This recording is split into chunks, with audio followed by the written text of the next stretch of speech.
É muito comum, irmãos, que nós duvidemos da capacidade do homem em executar aquilo que é mal. Talvez a nossa mente, nosso imaginário não conceba certos tipos de maldade. É claro que todos nós sabemos que somos maus e que a maldade ela está sempre a dois passos, logo à nossa frente. Ou seja, mesmo aqueles que têm uma vida reta e boa, de uma hora para outra podem executar maldades terríveis. Mas talvez exista algum nível de maldade que nós duvidemos. Por exemplo, alguém declarar que odeia Deus.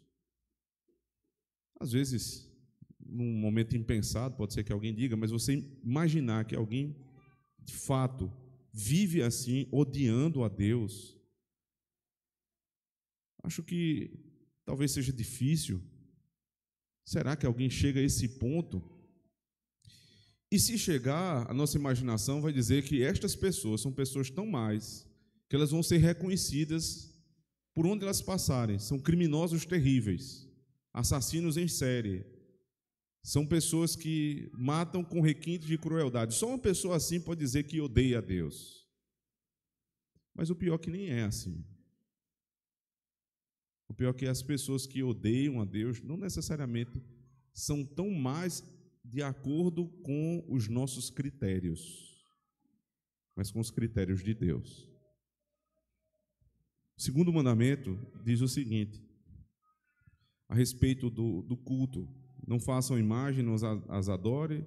Depois ele diz no verso 9: não te encurvarás a elas, nem as servirás, porque eu sou Deus zeloso, que visita a iniquidade dos pais nos filhos até a terceira e quarta geração daqueles que me odeiam.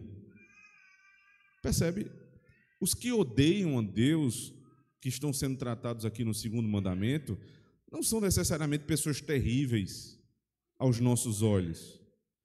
Pessoas que matam a sangue frio, que estão sempre ali à espreita para cometer um crime. Não. Segundo aquilo que o Senhor acaba de nos ensinar, quem lhe odeia é quem não presta um culto devido. Estes odeiam a Deus.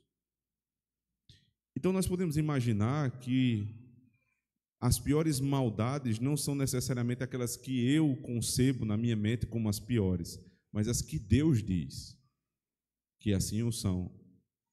Porque dificilmente aos nossos olhos alguém que presta um culto indevido é uma pessoa que odeia a Deus, mas aos olhos de Deus sim.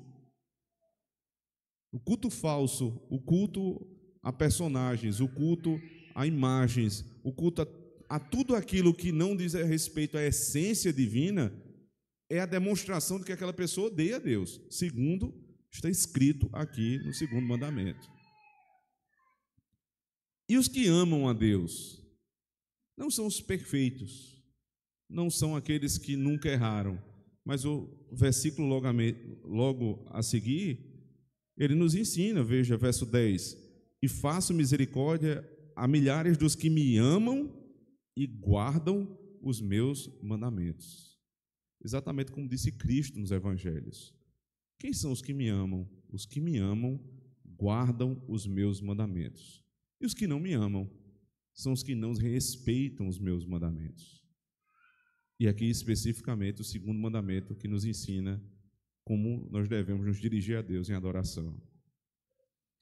Nós podemos ser bonzinhos, não bons, mas bonzinhos, mediante a avaliação humana, mas sermos terríveis diante de Deus.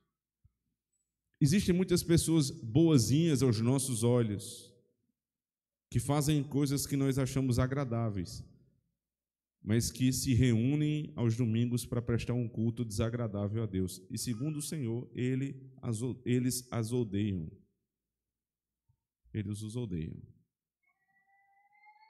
Assim, irmãos, bondade e maldade não estão sob a nossa concepção, mas sob a concepção divina. É Deus quem diz o que é bom e o que é ruim, o que é amor e o que é ódio. Então nós vamos agora, irmãos, reconhecendo que muitas vezes nós queremos ser bonzinhos aos olhos do mundo, podemos estar odiando a Deus. querendo demonstrar um certo tipo de bondade que é bom aos olhos dos homens, nós podemos estar odiando a Deus. Por quê? Porque não fazemos aquilo que Ele nos ensina. Enquanto pessoas que tropeçam na caminhada, mas são sinceros no coração e buscam fazer a vontade do Senhor, talvez sejam melhores do que nós. Com humildade, irmãos, de espírito, nós vamos agora à presença de Deus. Pedir ao Senhor que nós não estejamos tão preocupados com a bondade referente à avaliação humana, mas estejamos sim preocupados com a opinião divina a respeito de quem nós somos. Vamos orar, curva a sua cabeça, feche os seus olhos, vamos à presença de Deus.